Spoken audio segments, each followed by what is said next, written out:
Welcome, everybody. This is our first podcast that we are recording, so appreciate you being here. Today, we're going to talk about everything that's going on with the stay-at-home order, Mike DeWine. So specifically, if you live in Ohio, what we've been feeling, what we've been going through, and everything in between when it comes to the economy. So what have you been feeling?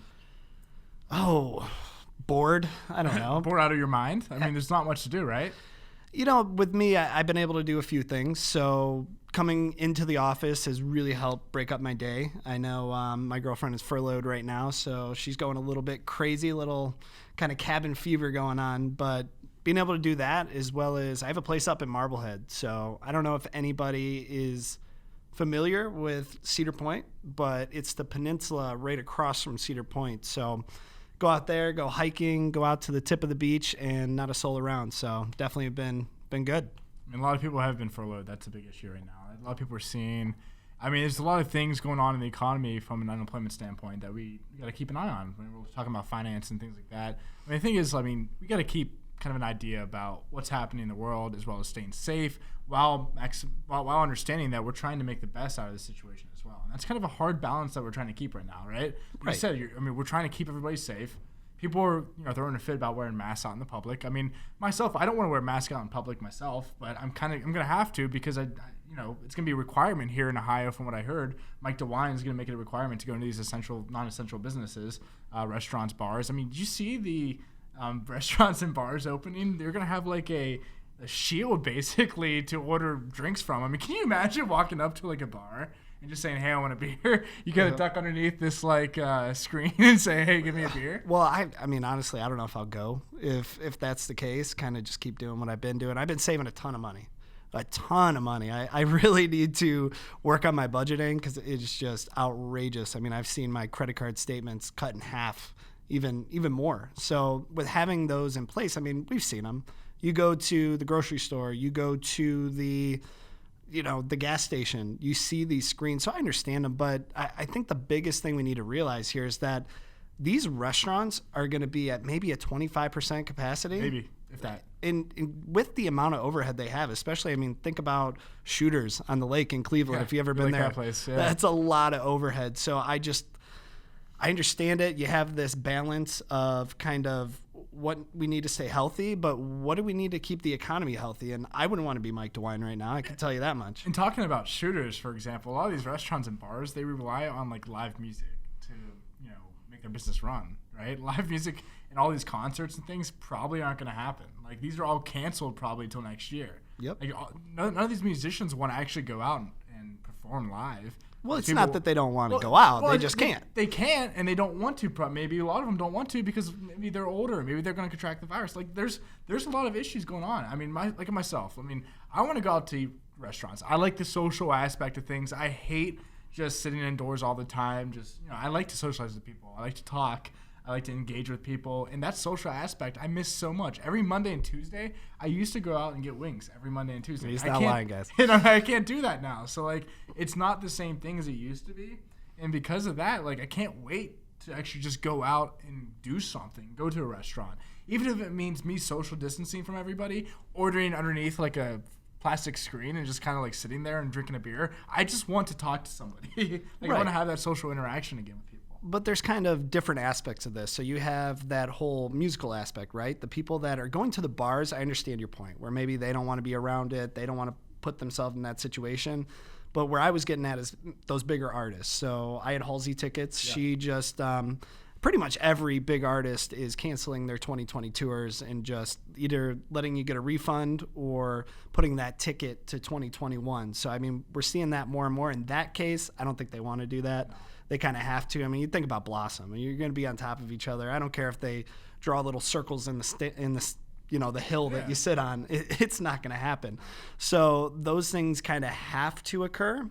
And then going back to the actual restaurants, I think there's going to be different sectors of people. There's going to be the individuals like you that are just itching to get out there. I mean, can't wait. This poor guy's in a studio apartment right downtown now. Cleveland, just chilling, can't do anything. That's the reason I lived in downtown Cleveland in the first place, was to actually do stuff. I mean, that's why I didn't want to live in the suburbs. I didn't want to go out and buy like an apartment or a house even outside. I said I want to be in the city because I want to go out and do things. I want to have fun in the nightlife. I want to engage with people, have this social interaction. I mean, that's a big part of our business, is talking to people and understanding their situations and stuff. And that's what I enjoy.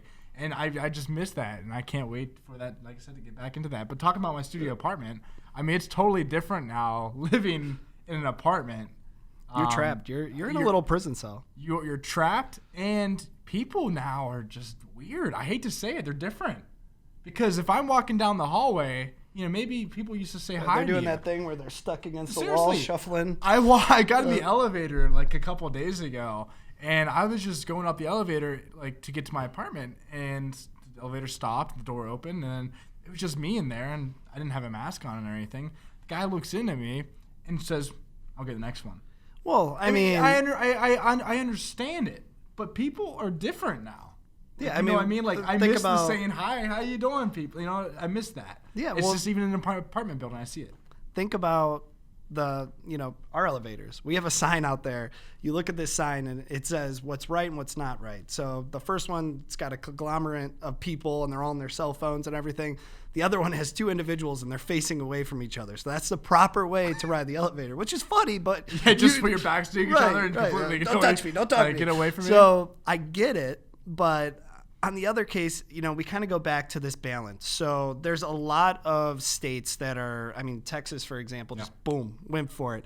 And I'll say it again, I would hate to be in Mike DeWine's shoes. I think him stepping back and kind of extending and watching the other states kind of do it, that's a strategy, right? He's not going to be the bad guy. He's going to let those other states, unfortunately, be the testers, and just see what happens. To be the testers, but he's also, there's two sides of it, right? He opens too soon.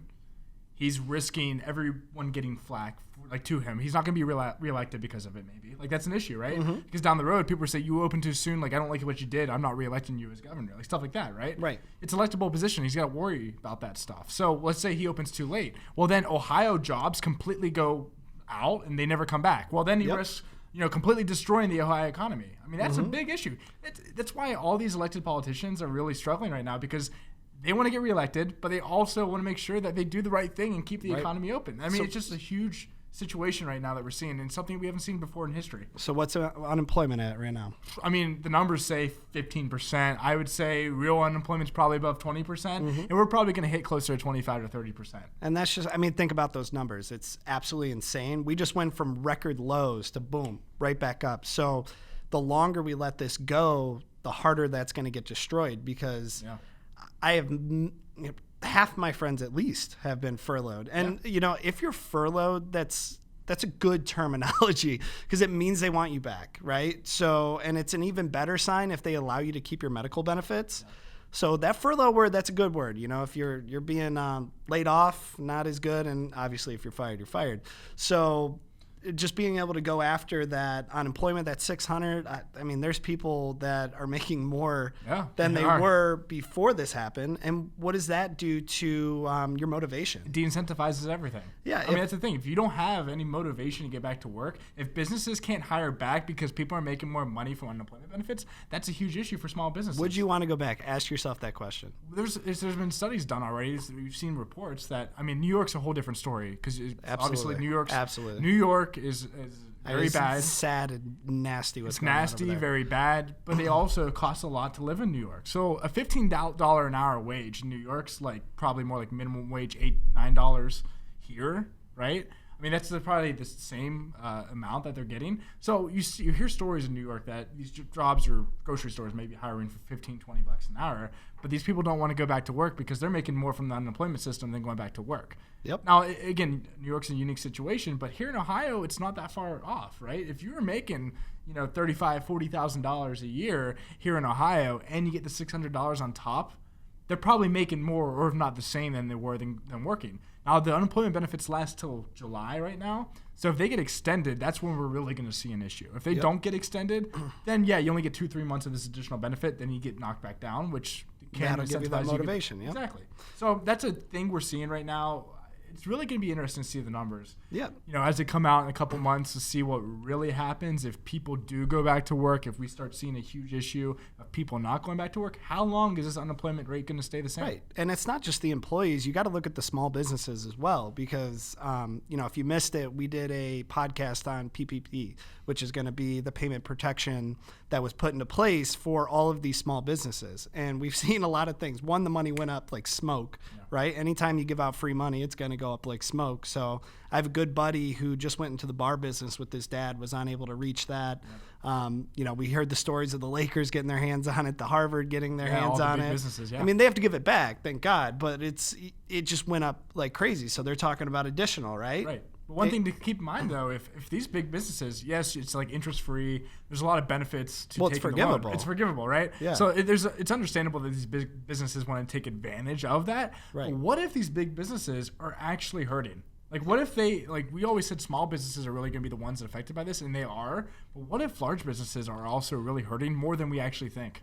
Yeah, I mean, in our industry, dealing with transferring money from different organizations, different like let's say banks or custodians or anything like that, we've noticed doing these calls to help people get their money where they want to put it so that they can be in an effective investment strategy. I mean, you have to jump through hoops. We're going from having to make a phone call to now you have to call the company. You got to get paperwork. You got to get your spouse's signature and notarize when nothing's open. So how are you going to get to these notaries? How are you going to do that? I know with some banks, they want you to actually go into the branch so that they can verify your identity before they allow you to take your money. It's becoming harder. I mean, it's like they don't want you to get the money or transfer the money out. I mean, that's the thing is, are these banks maybe more in bigger trouble than we actually think? I mean, that's something to keep in mind. I'm not saying they are. Mm-hmm. I'm not saying that the numbers will show that. But, I mean, that's something you have to keep in the back of your head when you're really taking a look at everything holistically, especially when you're talking about the markets, right? You're looking at all these different variables, all these different numbers.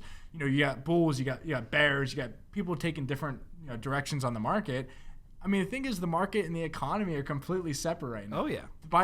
In the economic terms, we're in a recession, maybe a depression in economic terms. But the market's 10% off all-time highs. Yep. I mean, what's the difference between the two? And that's something you have to understand, that they are going to be separated because the market is a discounting mechanism for the future, right?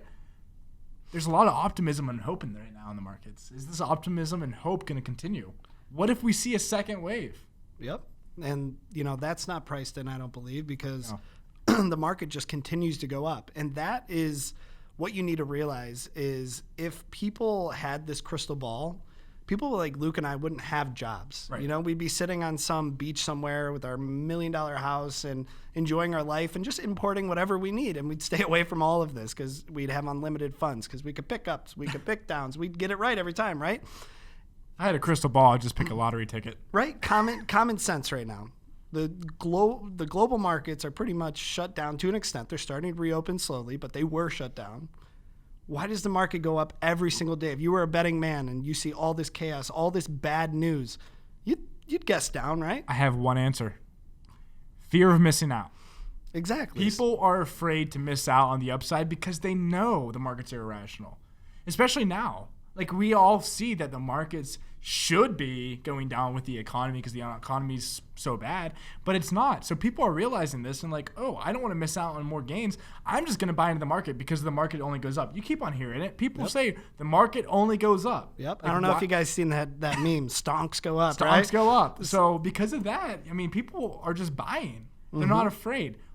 For the market to drop again, we need to see more panic. We need to see panic and pain start to be felt from the market dropping. Because when people invest here at this level, we start to see a 10-15% decline, and these people are down 10-15%, they might start freaking out again, and we could see very, very heavy selling pressure. That is the issue. Yep. If nobody panics, if the market stays where it's at and just slowly trades either sideways or goes up slowly, we're not going to see the panic that a lot of these bears need to make money. Right. And this is where active management becomes so important. Having that sound investment strategy in place, being that long-term investor, if you're trying to time the market right now, you're most likely going to lose, right? You can never time the market. You should never time the market. Yeah. So unless you're a professional trader. So having passive management. So if you think of index funds or things that just track the S&P 500 or the NASDAQ or what have you, that worked the past 10 years. It was great. Everything went straight up. You know, it didn't matter. But now I know that there's going to be winners and there's going to be losers coming out of this. And if we aren't able to separate the winners from the losers with active management, so if you're holding maybe a retirement fund, you know, maybe you're holding a 2035 retirement fund in your 401k, you're holding planes, you're holding cruises, you're holding the winners and the losers, and you need to realize this. There may be a lot of international exposure and you don't realize it. Yeah, I mean, who knows? I mean, nobody knows what's going to happen within the United States. But, I mean, the thing is, the United States knows we have to get open because of the economy, right? The United States is the strongest economy in the world. These other countries, I mean, a lot of these smaller countries, and if you're invested maybe over in the smaller areas, who knows when they're going to reopen? Who knows when they get back to normal? Because they can stay shut. It's not going to have that material of an impact necessarily over the entire world. So the most certain place right now, even though it's still uncertain, is the United States. Yep. I mean, that's definitely where I would want to be majorly. I mean, even if you're in China, do you trust their data? I don't trust their data. I'll tell you that up front right now. Yeah, China data is flawed and inaccurate. I'll say right now. So you just have to be very particular. I think active management the next 10 years is going to outperform passive management. You know, it worked, but I don't think it's going to work moving forward. I mean, you think about small caps. So those small companies normally really outpace in a coming out of a recession, right?